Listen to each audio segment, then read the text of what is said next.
Carlos Zacarias, historiador e professor da UFBA. Meu querido Zacarias, o que é isso que está acontecendo com essa professora?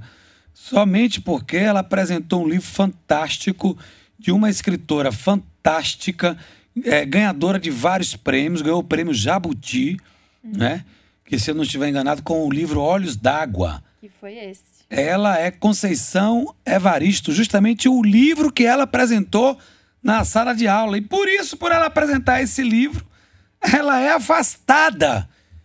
Me faça um resumo, Carlos Zacarias, disso. Bom dia, Zé Eduardo. Bom dia, Luciana, equipe do estúdio, ouvintes da Metrópole. Puxa, Zé Eduardo, é muito triste a situação que está acontecendo no país, né, com professores sendo cotidianamente acossados, assediados por alunos, né, e pais de alunos. Né? Na maior parte das vezes, esses alunos, que são jovens, que às vezes do ensino fundamental, às vezes do ensino médio, que ainda estão formando o seu caráter, né, vindo de famílias cujos pais, às vezes em religiões que são muito opressoras, terminam reproduzindo a opressão que tem nas suas casas, na escola, e as famílias se envolvendo com a situação da escola da maneira incorreta, porque todos desejam que as famílias se envolvam com a escola, acompanhem o estudo dos filhos, mas essa não é a maneira da família se envolver. Então, o que nós vimos no Colégio Vitória Régia, né, que é exatamente o caso que você está se referindo, em que uma professora de história foi afastada há alguns meses, né, e nós só descobrimos agora, né, veja, Zé, nós só descobrimos o caso da professora do Vitória Régia, que foi afastada há alguns meses por ter passado o livro da Conceição Evaristo, Olhos d'Água, para os alunos, né, e que acho que 8 famílias procuraram a escola dizendo que os seus filhos não têm que sentir a dor dos outros. Imagine só, nós só descobrimos esse caso, o absurdo, né, depois que aconteceu o caso do Colégio Tardes de Azevedo, que a professora de filosofia foi levada, né, a uma queixa a uma delegacia de polícia, os pais de uma aluna dizendo que a professora era esquerdista, que fazia doutrinação. Aí ontem nós já tivemos um caso em Feira de Santana. Zé Eduardo, é muito triste o que está acontecendo nesse país. Há coisa de 10, 15 anos, isso não existia. A gente precisa pensar efetivamente por que as famílias estão tratando os professores dessa forma, por que há tanto ódio aos professores, à educação. Os professores não são responsáveis pela educação falida que nós temos. A educação pública que nós temos neste país é resultado de anos de destruição da escola pública, que foi feito pela ditadura. Havia uma boa escola pública que existia antes da ditadura.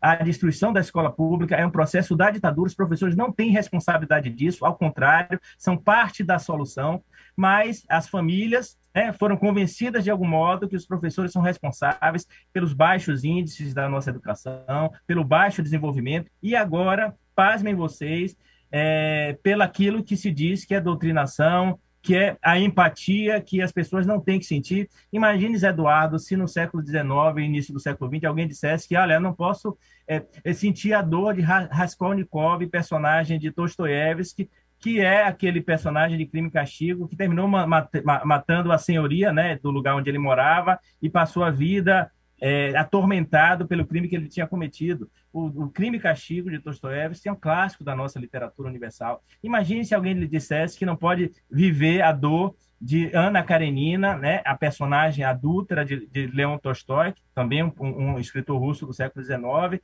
que gerou uma contribuição imensa para a condição feminina na sociedade, para o papel da mulher, né? Eu estou citando Leon Tolstói, podia citar Madame Bovary de Flaubert também. Há na literatura universal clássicos que colocam a nós todos diante da vida de outras pessoas. A literatura faz justamente isso, colocar a gente na pele de outras pessoas, sentir a dor das outras pessoas, acompanhar a dor das outras pessoas e nos desenvolver como ser humano. Então, quando 8 famílias procuram a escola e dizem que não querem que seus filhos sintam a dor das pessoas negras, que são retratadas por Conceição Evaristo, no magnífico livro dela, Olhos d'Água, essas pessoas estão se desumanizando e ajudando a desumanizar as suas crianças, os seus adolescentes, os seus filhos, que depois vão fazer exatamente o que aqueles que estão no Colégio Sartre, que você noticiou e discutiu muito apropriadamente no seu programa, no Colégio Sartre, no Colégio Portinari, que praticaram racismo mais vil, estando sujeitos à punição pela lei. Se são menores, podem ser acompanhados, né, na forma da lei como menores, mas se passam dos 18 anos, podem pagar pelo crime de racismo, que é um crime inafiançável, imprescritível, e que agora, felizmente, o crime de injúria racial foi também igualado ao crime de racismo, porque antes tudo que era tipo de racismo se colocava como injúria racial, porque a pessoa se liberava disso. Então, é uma situação muito triste. Eu faço aqui um apelo para que as famílias reflitam sobre isso e leiam Conceição Evaristo. Né? Nós temos um livro agora lançado no ano passado, que também ganhou o prêmio Jabuti, que é de Itamar Vieira Júnior, Torto Arado. Pense você, Zé Eduardo, se nós disséssemos assim, eu não quero me pôr na pele de Belonísia e Bibiana, que são os dois personagens centrais de Itamar Vieira Júnior, porque eu não tenho nada a ver com o campo, não tenho nada a ver com o mundo rural, não tenho nada a ver com a vida daquelas famílias que são retratadas aqui no livro, que não têm terra, que trabalham para patrões, que vão lá só tirar a riqueza que é produzida pelas famílias, né? Então, as pessoas têm que refletir sobre isso. Os professores estão fazendo um trabalho correto, precisam ser defendidos pela sociedade e as famílias precisam repensar a sua atitude, né? Mudar urgentemente a sua atitude e os setores responsáveis, a Secretaria de Educação, no caso das escolas públicas, e as escolas particulares que estão envolvidas nisso, têm que tomar medidas na proteção dos seus professores, né? Porque se tiver alunos que se sentem incomodados com o fato de uma professora indicar um livro de literatura, que eles tirem os seus filhos da escola e levem para outra. Mas não podem fazer esse assédio com o professor. A professora em questão, a do Colégio Vitória Regia, está afastada, né, está sofrendo da condição do afastamento, né, sintomas de depressão. Isso é muito triste que esteja acontecendo e a gente precisa reverter isso o quanto antes para que o destino da sociedade brasileira não seja um buraco ainda pior do que a gente se meteu. O medo, né, isso virar uma rotina, porque também tem um outro lado da moeda. O professor sendo acuado, papai e mamãe achando que o professor está levando a esquerda para dentro da sala de aula. Isso já é uma loucura que vem do Planalto, correto? Corretíssimo, né? Como é que a gente falar de direitos humanos, falar de que o racismo é crime, falar em defesa das pessoas LGBTs, das pessoas com deficiência, das mulheres, como é que isso virou coisa de esquerda nesse país, Eduardo? Né? Senão quando a extrema-direita toma conta do governo e convence os seus seguidores, os fanáticos que lhe seguem, que falar em direitos humanos e não em humanos direitos é defender bandido. Isso é uma bobagem sem tamanho. Não existe isso. É importantíssimo que a gente cuide da nossa formação, que a gente atente para os valores que estão nos movendo. Né? Ninguém deixa de sentir a dor de um policial que morreu no exercício do seu ofício. Mas a polícia não pode entrar numa comunidade, barbarizar, chacinando dezenas de pessoas. Não importa se são culpadas ou inocentes, a polícia tem a função. Não há pena de morte no Brasil, Zé Eduardo. A polícia tem a função, a obrigação de prender os que envolvidos em crimes, levar à justiça. Essas pessoas são condenadas e punidas. É uma bobagem, um desconhecimento de pessoas que dizem assim, que a justiça é frouxa, a justiça solta. Né? No Brasil, a população carcerária de mais de 800 mil presos é a terceira maior do mundo. A população brasileira não é a terceira maior do mundo, mas a sua população carcerária é a terceira maior do mundo. E os presídios estão aí lotados de pessoas que sequer foram julgadas, uma maioria de negros pobres e que não tiveram direito à defesa na justiça. Então, é uma ilusão, né, a gente achar que falar de direitos humanos é desconhecer que tem gente que é vítima. Ninguém quer ser vítima. Eu fui vítima de assalto há alguns meses atrás, eu acho isso péssimo. Mas eu não vou sair por aí defendendo a pena de morte para os que me assaltaram, porque isso é ridículo. Eu ajo com razão, eu não ajo com fígado. Nós temos que agir com razão, com inteligência, porque esse país não pode afundar mais no buraco, né, que ele já se meteu em função do ódio que as pessoas estão se desenvolvendo, ainda mais por professores. Né? As pessoas deviam saber quanto é que um professor ganha nesse país, quanto é que ele trabalha, né? Passa os fins de semana inteiro trabalhando, se dedicando a corrigir provas, a preparar trabalhos, a preparar aulas, a ler livros. Né? E quando eles passam os livros de literatura para os alunos, eles estão dando um universo que eles, os professores, conseguiram acessar e eles estão permitindo aos seus alunos que acessem também. Né? E esse universo envolve o respeito, envolve o desenvolvimento da empatia, envolve a nossa capacidade humana de se colocar no lugar do outro.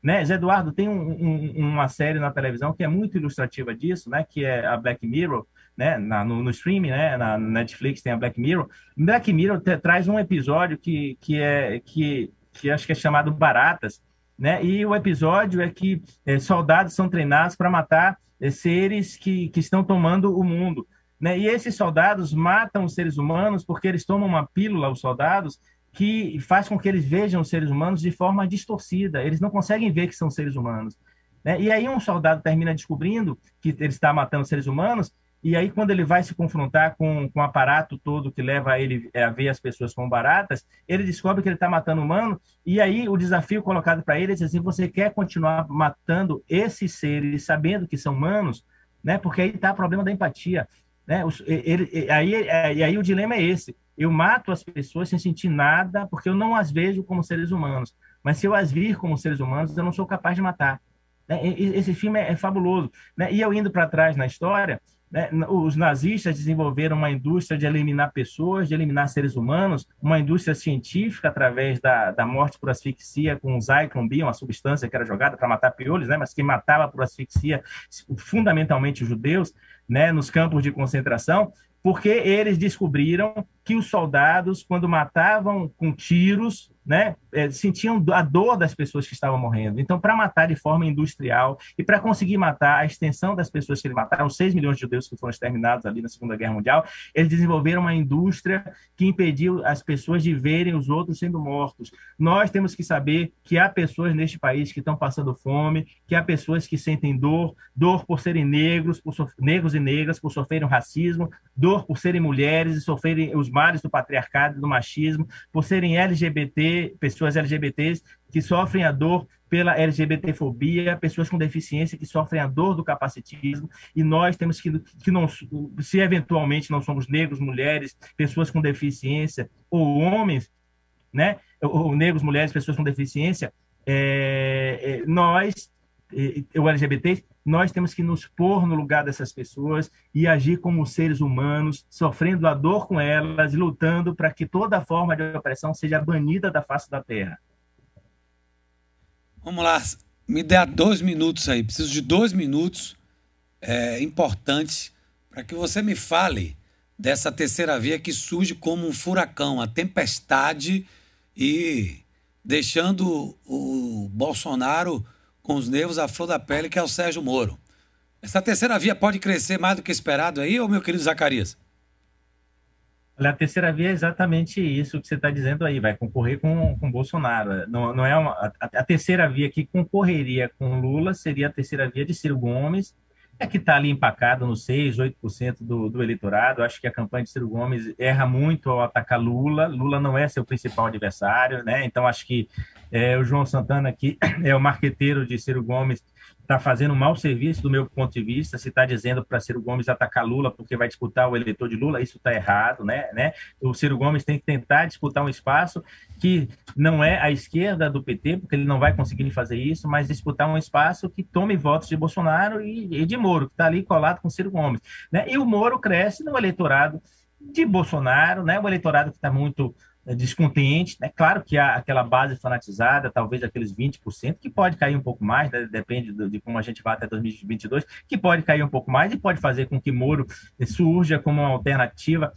dessa terceira via. Eu não gosto de chamar o Moro de terceira via, Zé Eduardo, porque Moro foi ministro de Bolsonaro, né? Moro é responsável pela prisão de Lula que era o adversário, que tiraria Bolsonaro, que venceria a eleição de Bolsonaro nas pesquisas. Não quer dizer que ele venceria de qualquer forma, que venceria nas pesquisas. Mas Moro é aquela figura que foi acusado de ser um juiz suspeito, né? Que foi acusado de incompetência, né? Não incompetência pessoal dele, que eu acho que né? Também, mas não era incompetência pessoal dele, né? Que a vara que ele dirigia lá no Paraná era incompetente para julgar o caso de Lula. Lula foi inocentado em tudo, e Moro agora posa de terceira via, vai precisar desenvolver muito a sua oratória, a sua capacidade de comunicação, que é péssima, né?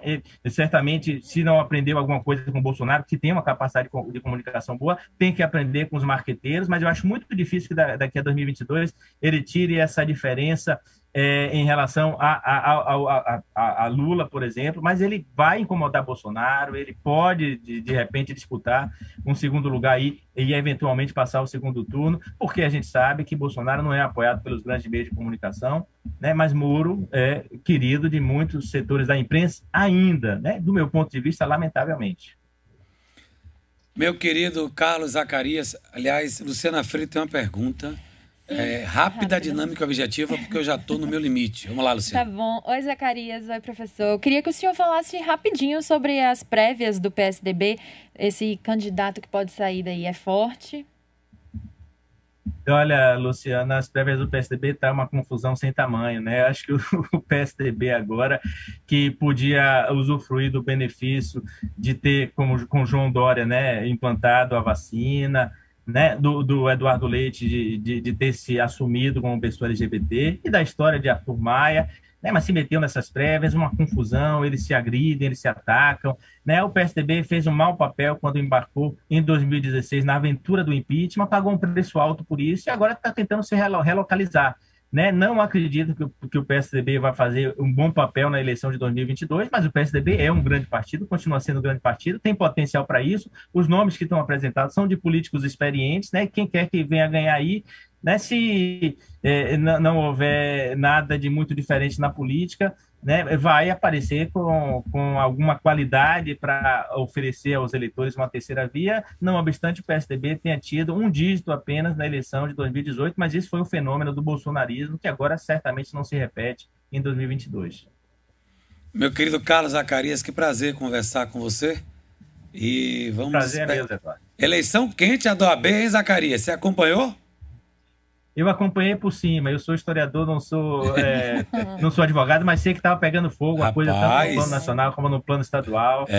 Mas acompanho por cima essas questões que envolvem, porque a OAB cumpre um papel importantíssimo na defesa da democracia nesse país. A gente quer que a chapa que foi vitoriosa ontem continue defendendo a democracia, a chapa da situação, né? Que continue defendendo a democracia para a gente sair dessa situação inconfortável que a gente vive. Um abraço. Tudo de bom. Um abraço, Eduardo.